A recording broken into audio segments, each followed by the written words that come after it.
welcome to Chrysalis Chats. My name is Tanya, and like a caterpillar to a butterfly, I help people metamorphosize their diets and lifestyles to be plant-based.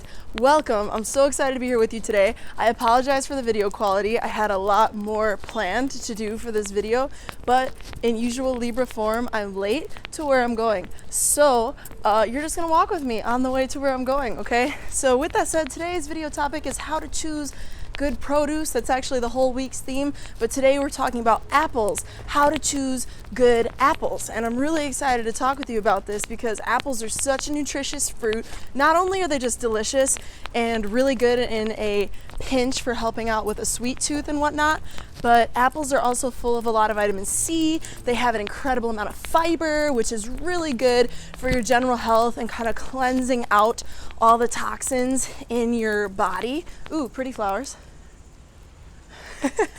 Anyway, so yeah, they're good for, for cleansing out toxins out of your body and just providing you with some antioxidants to keep you healthy. And so, what I find is that a lot of times people don't pick, ooh, there's sprinklers coming up. This is going to be interesting. So people don't pick good produce, right? And that's why a lot of times people say, oh, I don't like this produce. I don't like pears. I don't like apples.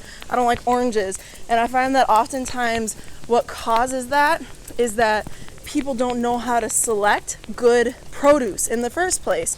And that's kind of like an issue that we all have because maybe you weren't taught how to do that as a child.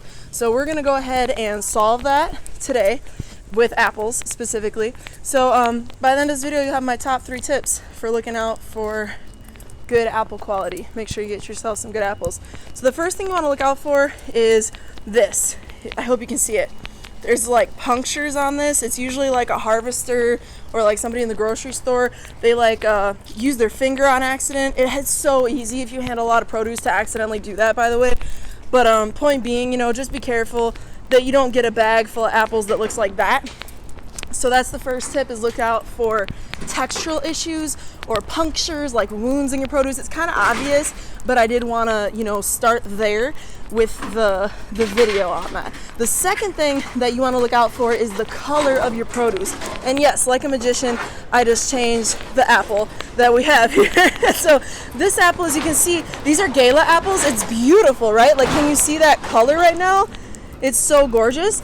And oftentimes if you see produce in the store that's supposed to be a certain color and it's actually like faded, or it's just not as beautiful as you know that produce could be, maybe it just doesn't have a lot of color in the first place and it's kind of like dull or whatever, I suggest you get other produce. Look elsewhere, okay?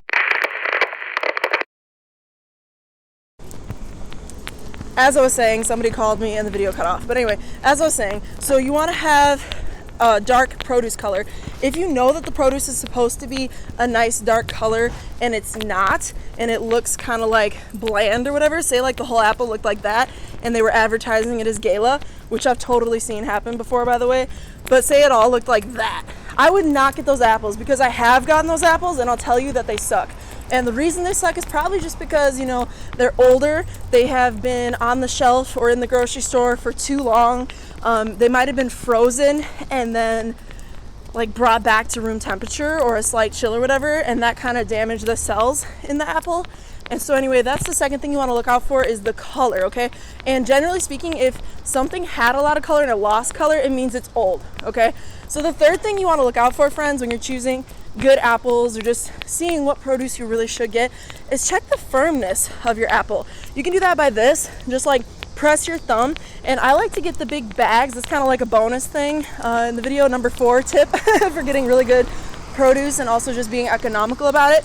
Get the nice bulk bags, especially if you're getting like really good organic apples or other produce. Try to get the bulk bags. They tend to be like smaller apples, but they're just as good quality and they're less expensive.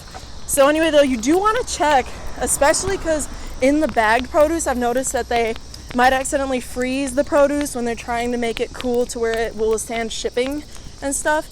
And so anyway, just like gently press, and if it has any give, like if this were to give at all, because I know this is a gala apple, it's supposed to be a nice firm apple, I would say no, don't get the bag, because it's going to be like weird and pasty, almost like applesauce when it's not meant to be. Okay, So friends, I hope you enjoyed this quick video. I'm sorry it wasn't as long as you're used to. I will have a lot more coming for you, and I'm actually on vacation from my 9 to 5 for a couple weeks. So I'm gonna really put a lot of effort into just bumping up the quality of Chrysalis pads, getting you some awesome content. Leave suggestions down below. So with that said, whether you're a tiny little caterpillar like wherever you at, or a full-fledged butterfly sipping the nectar of a plant-based diet, you, my friend, are awesome.